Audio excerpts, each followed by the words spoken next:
Someone's got to ask the first Brad, one. that's a pretty significant win for you, all things considered, isn't it? Yeah, it was. I mean, I think they've been playing some good footy, even though some of the away results haven't been.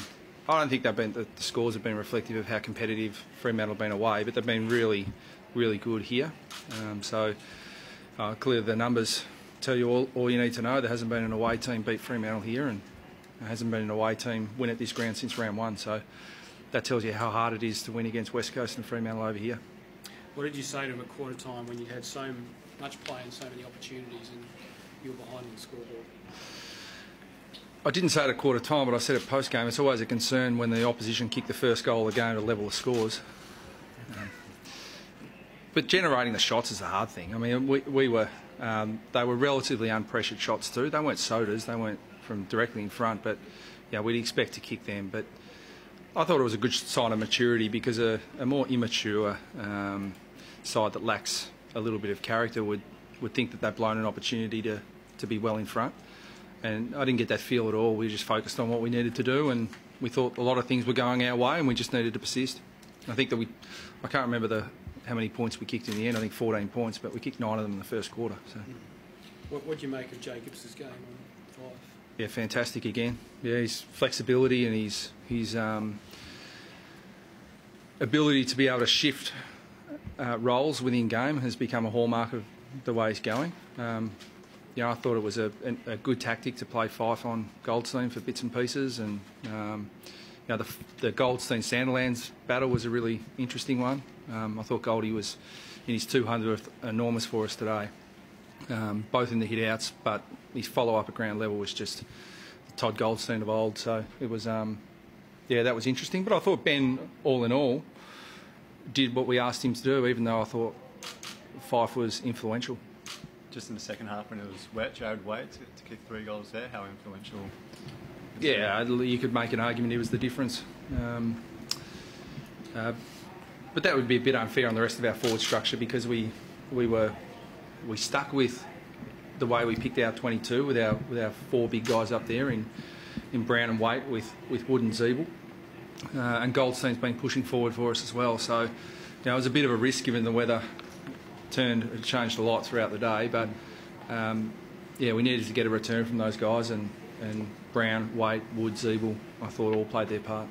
It seemed like there were a lot of off-the-ball free kicks and 50-metre penalties. How did you see that in the box? Certainly the umpires had a lot to do today because there was a fair bit going on, and clearly they targeted Higgins, and he fought through it pretty well. I think what he had in the end, 26 possessions, was influential around the contest, enabled us to set up the way we wanted to. But I thought it was just a great challenge for us in terms of that emotional regulation, to be able to stay in the game and not get sucked into what was going on off the ball. And Sean Higgins is as good as anyone I've ever seen at being able to control his emotions. So Freo came after him, and I thought he weathered the storm pretty well. Couple of big head knocks today. Turner and Durden, how are they? I don't know. Turner's obviously fine because he came back on. And I haven't seen the Durden-Sandilands one yet. But Durden looks fine in the rooms, but you never know with concussion.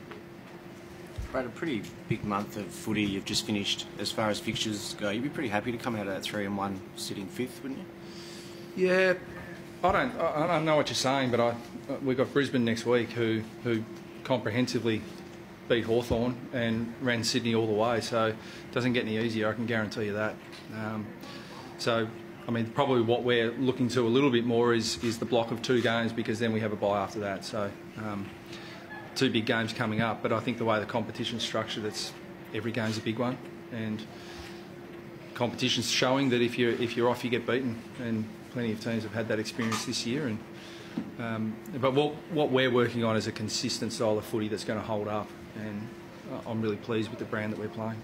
We know outside the club, fans always dare to dream of finals and whatnot. What's it like inside the club? How do you use the carrot of perhaps playing finals and balance that out with not getting too far ahead of yourself?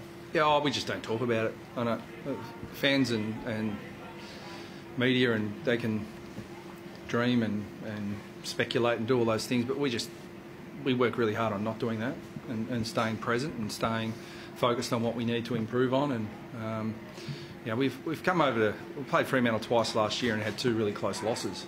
So we learned a lot of lessons from that, and Fremantle were always going to keep challenging us, and I thought that's the takeaway from today, that it was a pretty mature performance. We learnt from a lot of things last year, and we know that the challenges are going to be in front of us. So yeah, we're not thinking that far ahead. There was one moment in the final quarter where Atley kicked the goal.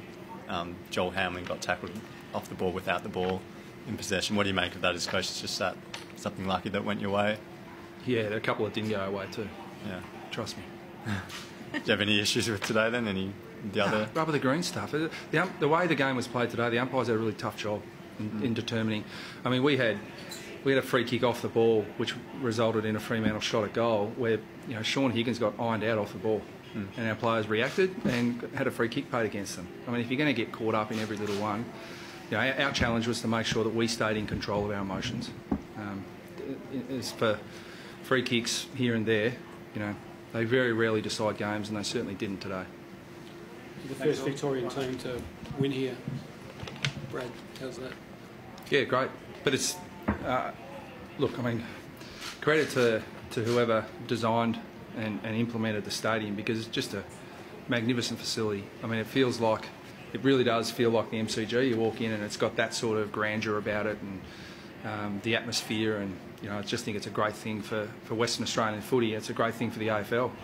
I said before the game, it's a privilege to come and play here, and the stadiums like this are what make the AFL one of the great competitions in the world. Cool. Thanks, Brad.